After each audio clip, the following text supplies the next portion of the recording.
Assalamualaikum warahmatullahi wabarakatuh. Perkenalkan, saya Nur Aini Malidatul Fikriya dari Prodi Pendidikan Matematika NIM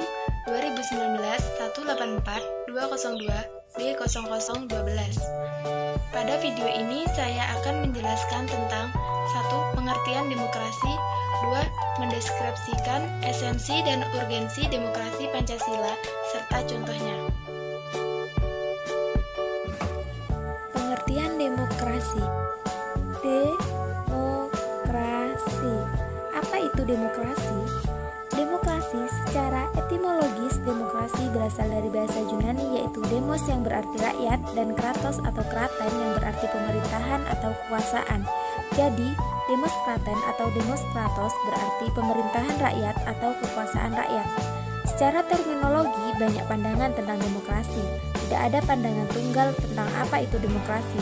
Demokrasi dapat dipandang sebagai salah satu bentuk pemerintahan, sebagai sistem politik, dan sebagai pola kehidupan bernegara dengan prinsip-prinsip yang menyertainya. Esensi dan urgensi demokrasi Pancasila. Demokrasi Pancasila dalam arti luas adalah kedaulatan atau kekuasaan tertinggi ada pada rakyat yang dalam penyelenggaraannya dijiwai oleh nilai-nilai Pancasila.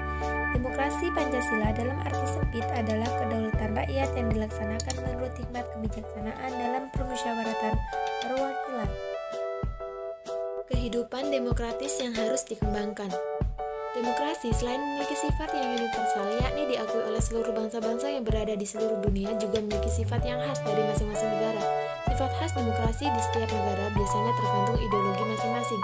Demokrasi kita pun selain memiliki sifat yang universal, juga memiliki sifat khas sesuai dengan budaya bangsa yang berdasarkan Pancasila.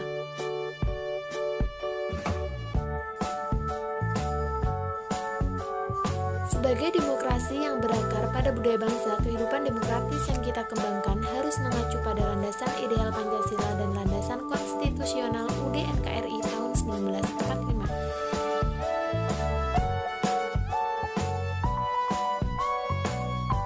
Berikut ini 10 pilar demokrasi Pancasila. 1. Demokrasi berdasarkan Tuhan Yang Maha Esa. 2. Demokrasi dengan kecerdasan. 3. Demokrasi yang berkedaulatan rakyat. 4. Demokrasi dengan rule of law. 5. Demokrasi dengan pembagian kekuasaan. 6. Demokrasi dengan hak asasi manusia. 7. Demokrasi dengan pengadilan yang merdeka. 8. Demokrasi dengan otonomi daerah. 9. Demokrasi dengan kemakmuran. Dan 10. Demokrasi yang berkeadilan sosial. Pentingnya kehidupan yang demokratis. Pada hakikatnya, sebuah negara dapat disebut sebagai negara yang demokratis apabila di dalam pemerintahan tersebut rakyat memiliki kesempatan untuk berpartisipasi dalam pembuatan keputusan, memiliki persamaan di muka hukum, dan memperoleh pendapatan yang layak karena terjadi distribusi pendapatan yang adil. Berikut ini adalah uraian dari masing-masing pernyataan tersebut. 1. Partisipasi dalam pembuatan keputusan. Dalam negara yang menganut sistem pemerintahan, demokrasi kekuasaan tertinggi berada di tangan rakyat dan pemerintahan dijalankan berdasarkan kehendak rakyat. 2. Persamaan kedudukan di depan hukum. Seiring dengan adanya tuntutan agar pemerintahan harus berjalan baik dan dapat mengayomi rakyat, dibutuhkan adanya hukum. Hukum itu mengatur bagaimana seharusnya penguasa bertindak, bagaimana hak dan kewajiban dari penguasa itu juga rakyatnya. 3. Distribusi pendapatan secara adil. Dalam negara demokrasi, semua bidang dijalankan dengan berdasarkan prinsip keadilan bersama dan tidak berat sebelah, termasuk di dalam bidang ekonomi. Semua warga negara berhak memperoleh pendapatan yang layak. Pemerintah wajib memberikan bantuan kepada fakir dan miskin yang berpendapatan rendah. Penerapan demokrasi dalam pemilihan pemimpin politik dan pejabat negara. Seorang pemimpin harus memiliki kemampuan memadai, sehingga ia mampu melindungi dan mengayomi rakyatnya dengan baik.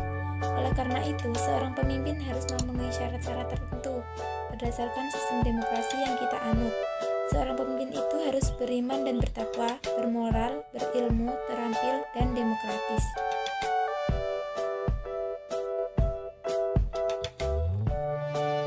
Karakter seorang pemimpin yang beriman dan bertakwa. Karakter seorang pemimpin yang beriman dan bertakwa seperti sikap terbaik jika memperoleh kepercayaan adalah mensyukurinya. Sebab selain tidak banyak orang yang memperoleh kepercayaan seperti itu, juga pada hakikatnya merupakan nikmat dari Tuhan. Salah satu cara untuk bersyukur adalah selalu ingat akan tugas kepemimpinan yang diembannya, yakni memimpin umat mencapai tujuan dengan ridha Tuhan. Bermoral. Moral adalah ajaran tentang baik buruk yang diterima umum mengenai perbuatan, sikap, kewajiban, dan sebagainya. Istilah lain untuk moral adalah akhlak, budi pekerti, susila. Bermoral berarti mempunyai pertimbangan baik buruk.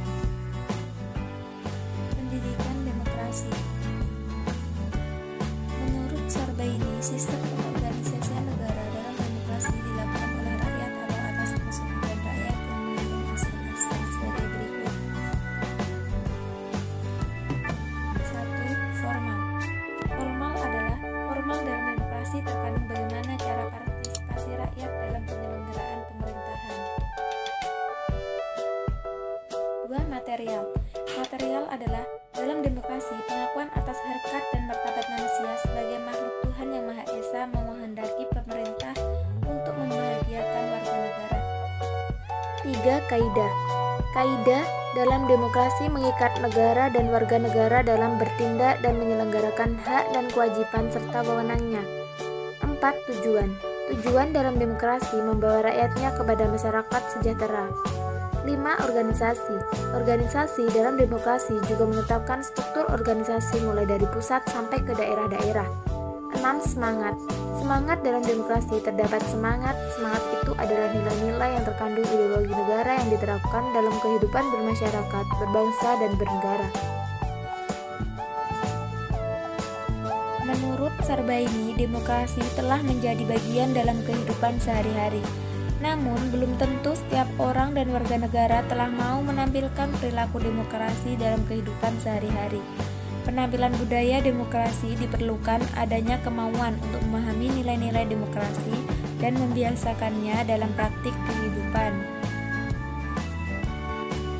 Pendidikan demokrasi. Terdapat 3 pendidikan demokrasi. 1. Pendidikan demokrasi secara formal, yaitu pendidikan yang melewati tatap muka, diskusi timbal balik, presentasi, studi kampus untuk memberikan gambaran kepada siswa agar supaya mempunyai kemampuan untuk cinta negara dan bangsa. Pendidikan formal biasanya dilakukan di sekolah atau di perguruan tinggi. 2. Pendidikan demokrasi secara informal, yaitu pendidikan yang melewati tahap pergaulan di rumah maupun masyarakat. Sebagai bentuk aplikasi nilai berdemokrasi, sebagai hasil interaksi terhadap lingkungan sekitarnya, langsung dapat dirasakan hasilnya. 3. Pendidikan non-formal, yaitu pendidikan yang melewati tahap di luar lingkungan masyarakat, lebih makro dalam berinteraksi, sebab pendidikan di luar sudah mempunyai variabel maupun parameter yang disignifikankan terhadap pembentukan jiwa seseorang. Visi pendidikan demokrasi sebagai wahana substantif, pedagogis, dan sosial kultural untuk membangun cita-cita, nilai konsep, prinsip, sikap, dan keterampilan demokrasi dalam diri warga negara melalui pengalaman hidup dan berkehidupan demokrasi dalam berbagai konteks. Misi pendidikan demokrasi memfasilitasi warga negara untuk mendapatkan berbagai akses dan menggunakan secara cerdas berbagai sumber informasi tentang demokrasi dalam teori dan praktek untuk berbagai konteks kehidupan sehingga memiliki wawasan yang luas dan memadai. Pendidikan demokrasi merupakan suatu proses untuk melaksanakan demokrasi yang benar, sehingga sasaran yang akan dicapai adalah mengajak warga negara, terutama mahasiswa pada umumnya untuk melaksanakan pendidikan ini secara baik dan benar. Proses semacam ini mempunyai implikasi yang sangat signifikan terhadap cara berdemokrasi yang baik dan benar, dengan memperhatikan kaidah-kaidah maupun asas dalam berdemokrasi masyarakat. Pemilu sebagai salah satu wujud demokrasi. Poin ketiga, contoh demokrasi Pancasila dalam lingkungan keluarga. 1. Orang tua bersikap lebih luas terhadap anak. 2. Adanya pembagian tugas dan wewenang dalam keluarga. 3. Mengembangkan sikap saling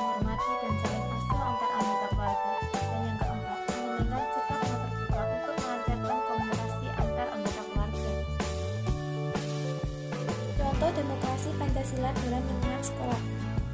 1. Dalam proses belajar dapat dilakukan tanya jawab dan diskusi dalam kelompok. 2. Pemilihan ketua OSIS. 3. Musyawarah kelas dalam rangka menyusun jadwal tiket kelas.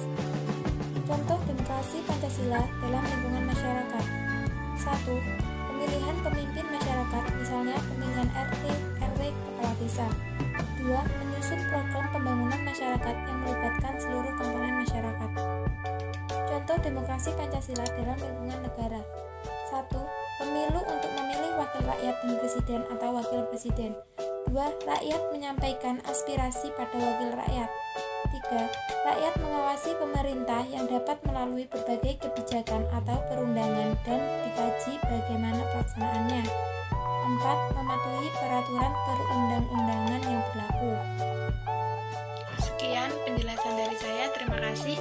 Wassalamualaikum warahmatullahi wabarakatuh.